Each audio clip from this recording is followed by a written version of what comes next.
তো বন্ধুরা, তোমরা সবাই কেমন আছো? আশা করি সব ভালো আছো। তো বন্ধুরা, আজকে আমরা এমন কিছু জিকে আলোচনা করব। এই জিকেগুলো বিভিন্ন এক্সাম এসেছে এবং আপনাদের যে আপকামিং এক্সামগুলো রয়েছে, রেলের এক্সাম, পঞ্চায়েতের বলো বা ডাব্লিউবিপি বলো, সেই এক্সামগুলোতে অবশ্যই কাজে লাগবে। তো অবশ্যই তোমরা ভিডিওটি শেষ পর্যন্ত দেখো এবং পিডিএফটা তোমরা পেয়ে যাবে, টেলিগ্রাম যুক্ত হয়ে যাও। তো দেখো, প্রথম প্রশ্ন আমাদের কী রয়েছে। 2030 সালে এশিয়ান গেম অনুষ্ঠিত হবে কোথায়? সেটা হচ্ছে দোহা, কাতার অনুষ্ঠিত হবে। তারপরে 2026 সালে এশিয়ান গেম অনুষ্ঠিত হবে কোথায়? সেটা হচ্ছে ইতালির মিলান ও কার্টিয়াতে। এইগুলো কারেন্ট অ্যাফেয়ার্স থেকে তোমাদের প্রশ্নের দুটো। তারপরে দেখো, মাহি নদীর উৎপত্তি স্থল হচ্ছে বিন্ধ্য পর্বত। নেক্সট, কৃষ্ণা নদীর উৎপত্তি স্থল হচ্ছে পশ্চিমঘাট পর্বতের মহাবালেশ্বরের কাছে।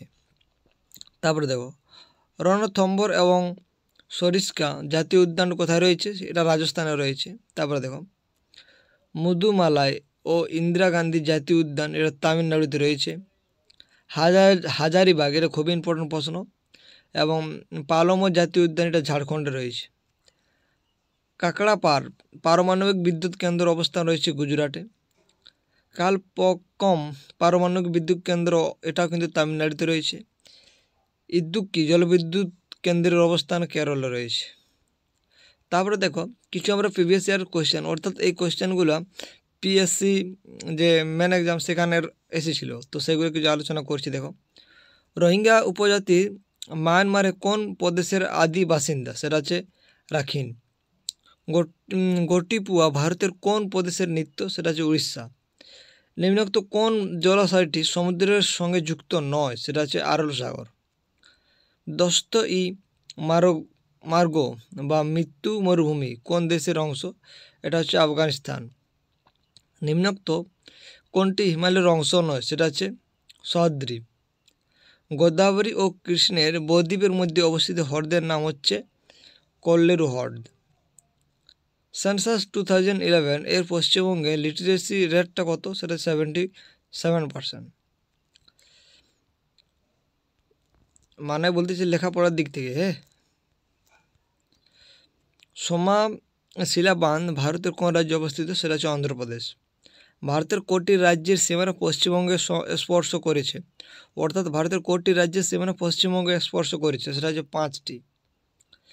কখন মাদ্রাজ রাজ্যটি আনুষ্ঠানিকভাবে তামিলনাড়ু হিসাবে নামকরণ করা হয়েছিল? সেটা হচ্ছে 14 জানুয়ারি 1969 সাল। মোট জনসংখ্যার নিরিখে ভারতে 2011 সেন্সাস পশ্চিমবঙ্গের স্থানটা কত ছিল? সেটা হচ্ছে 4র্থ জনসংখ্যার দিক থেকে। বিজ্ঞানের খাল কোন নদীর থেকে তৈরি হয়েছিল? সেটা হচ্ছে সত্র। 2019-এর পশ্চিমবঙ্গে যে তীব্র ঘূর্ণপাত হয়েছিল তার নাম কি? সেটা হচ্ছে বুলবুল। কলকাতার কাছে খুসুরিতে ভারতের প্রথম কার্পাস বস্ত্রবন শিল্পটি কোন বছরে স্থাপিত হয়েছিল? সেটা হচ্ছে 1818 সালে। নিম্নলিখিত স্থানগুলির মধ্যে কোথায় ভারতের উপমহাদেশের প্রাচীনতম কৃষিকার্যের প্রমাণ মেলে? সেটা হচ্ছে মেহেরগড়। সীমান্ত গান্ধী, এটা তোমরা জানো, আব্দুল গফফর খানকে বলা হয়ে থাকে। হিন্দি মেলার প্রতিষ্ঠা করেছিলেন নবগোপাল মিত্র। তারপরে দেখো, সিন্ধু সভ্যতা আবিষ্কার করেছিলেন রাখাল দাস ব্যানার্জি। ভারত সভার প্রতিষ্ঠা করেছিল সুরেন্দ্রনাথ ব্যানার্জি। সাম্প্রদায়িক বাটোয়ারা এই নীতিটাকে ঘোষণা করেছিল? তো এটা হচ্ছে ব্রিটিশ প্রধানমন্ত্রী রামসে ম্যাকডোনাল্ড এটা ঘোষণা করেছিল। সিন্ধুবাসীদের কোন ধাতুর ব্যবহার অজানা ছিল? সেটা হচ্ছে লোহা। ভারত সভা কবে প্রতিষ্ঠিত হয়েছিল? সেটা হচ্ছে 1876 খ্রিস্টাব্দে। বৈদিক সাহিত্য কোন সময় রচিত হয়েছিল? সেটা হচ্ছে 1500 থেকে 1000 খ্রিস্টপূর্বাব্দে। ভারত ছাড়ো আন্দোলন কবে হয়েছিল? সেটা হচ্ছে 4ই আগস্ট 1942 সালে। এই সালটাও মানে খুবই ইম্পর্ট্যান্ট এবং এই ডেটটা তোমরা অবশ্যই মনে রাখবে। এটা 4ই আগস্ট নয় বন্ধুরা, 8ই আগস্ট। আর্য শব্দের অর্থ হচ্ছে চাষ করা। ত্রিপিটক লিখিত হয় কোন ভাষাতে? সেটা হচ্ছে পালি ভাষাতে। কবে আজাদ হিন্দ ফৌজ গঠিত হয়েছিল? সেটা হচ্ছে 1 সেপ্টেম্বর 1942 খ্রিস্টাব্দে। প্রাচীন ভারতে কতজন তীর্থঙ্কর ছিলেন? সেটা হচ্ছে 24 জন। হেমরুল আন্দোলনের একজন নেতার নাম বলো? সেটা হচ্ছে আনি বেসান্ত। সর্বশেষ তীর্থঙ্করের নাম? সেটা হচ্ছে মহাবীর। জালিয়ানওয়ালাবাগ হত্যাকাণ্ড কবে ঘটেছিল? সেটা হচ্ছে 13 এপ্রিল 1919 সালে। এই জন্য রবীন্দ্রনাথ ঠাকুর, এই হত্যাকাণ্ডের জন্য রবীন্দ্রনাথ ঠাকুর কী করেছিল? তো সেটা তোমরা জানো কী করেছিল? তার নাইট উপাধি তিনি ত্যাগ করে দিয়েছিলেন, অর্থাৎ নাইট উপাধি তিনি নিয়েছিলেন নাই। নন্দ বংশের প্রতিষ্ঠাতা কে করেছিল? সেটা হচ্ছে মহাপদ্মনন্দ। মারাঠা ও কেশরী পত্রিকার সম্পাদক কে ছিলেন? সেটা হচ্ছে বাল গঙ্গাধর তিলক। ভারতে কে অমিত্রাঘাত উপাধি ধারণ করেছিলেন? সেটা হচ্ছে বিন্দুসার। গদর পার্টি কবে এবং কোথায় প্রতিষ্ঠিত হয়েছিল? সেটা হচ্ছে 1913 সালের আমেরিকার সান ফ্রান্সিসকোতে। তারপরে দেখো, এবার কিছু আমরা অনুচ্ছেদের থেকে কিছু গুরুত্বপূর্ণ প্রশ্ন উত্তর জানবো। দেখো 1 নম্বর ধারা, এটা কিসের সঙ্গে সম্পর্কিত? তো আমাদের যে সংবিধান রয়েছে, সে সংবিধানের 1 নম্বর যে ধারাটা, এটা কিসের সাথে সম্পর্কিত? তো এটা হচ্ছে ইউনিয়নের নাম এবং অঞ্চলের সাথে। ধারা 2, এটা কিন্তু নতুন রাজ্য গঠন ভর্তির সাথে। ধারা 12 থেকে 35 পর্যন্ত এগুলা রয়েছে মৌলিক অধিকারের সম্পর্কে লেখা। ধারা 14, এটা কিসের সাথে সম্পর্কিত? এটা হচ্ছে আইনের সামনে সমতা। ধারা 17, এটা কিসের সাথে সম্পর্কিত? এটা হচ্ছে অস্পৃশ্যতার অবসান। অনুচ্ছেদ 19 এ অর্থাৎ কয়েকটা, এটা কিসের সাথে সম্পর্কিত? এটা হচ্ছে সংবাদপত্রের স্বাধীনতা। ধারা 21, এটা কিসের সাথে সম্পর্কিত? জীবন ও শারীরিক স্বাধীনতা। ধারা 23 কিসের সাথে সম্পর্কিত? এটা হচ্ছে শিশু শ্রম নিষেধাজ্ঞা। আর্টিকেল 36 থেকে 51, এগুলো কিসের সাথে সম্পর্কিত? এটা হচ্ছে রাষ্ট্রীয় নীতির নির্দেশমূলক নীতি। ধারা 40, এটা কিসের সাথে সম্পর্কিত? এটা হচ্ছে গ্রাম পঞ্চায়েতগুলির সংগঠন। তাহলে 40টা অবশ্যই মনে রাখবেন আপনারা, যদি পঞ্চায়েতের এক্সাম আপনারা যদি দিয়ে থাকেন। 45 নম্বর ধারা কিসের সাথে সম্পর্কিত? এটা হচ্ছে শিশুদের জন্য বিনামূল্যে শিক্ষা। অনুচ্ছেদ 51A কিসের সাথে সম্পর্কিত? এটা হচ্ছে মৌলিক কর্তব্য। তো তোমরা যদি কেউ এডুকেশনের সাথে সম্পর্কিত, তাহলে অবশ্যই আপনারা 45 নম্বর ধারাটা মনে রাখবেন, কারণ এটা শিশুদের জন্য বিনামূল্যে যে শিক্ষা সেটার সাথে সম্পর্কিত।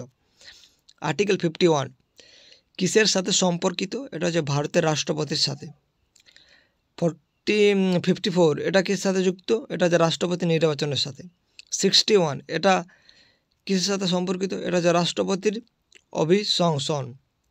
অনুচ্ছেদ 72 এটা কিসের সাথে সম্পর্কিত? এটা হচ্ছে রাষ্ট্রপতির কাছে ক্ষমা করার ক্ষমতা। অনুচ্ছেদ 74 কিসের সাথে সম্পর্কিত? এটা হচ্ছে ভারতের প্রধানমন্ত্রীর সাথে। অনুচ্ছেদ 79 কিসের সাথে সম্পর্কিত? এটা হচ্ছে সংসদের সংবিধানের সাথে।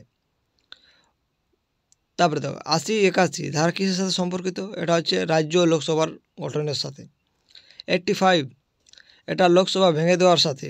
108 এটা সংসদের যৌথ অধিবেশনের সাথে সম্পর্কিত। ধারা 244 এটা তপশালী ও উপজাতি এলাকার এই ধারাটা। 280 এটা হচ্ছে অর্থ কমিশনের সাথে সম্পর্কিত। 324 এটা হচ্ছে নির্বাচন কমিশনের উল্লেখ সম্পর্কিত এই ধারাটা সম্পর্কিত। 300 ধারা এটা হচ্ছে জাতি উপজাতি সংরক্ষণের সাথে সম্পর্কিত।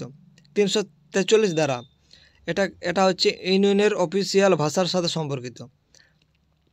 তারপর 352 ধারা এটা হচ্ছে জরির ব্যবস্থার সাথে সম্পর্কিত।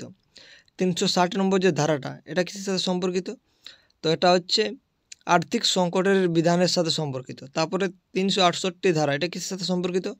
এটা হচ্ছে সাংবিধানিক সংশোধনীর বিধানের সাথে সম্পর্কিত। অর্থাৎ কিছু যদি মডিফাই করতো ওই ধারাটা নিয়ে, তাহলে এই 368 নম্বর ধারাটা আমরা প্রয়োগের মাধ্যমে সেটা ঠিক বা ভুল সেটা আমরা করে থাকি।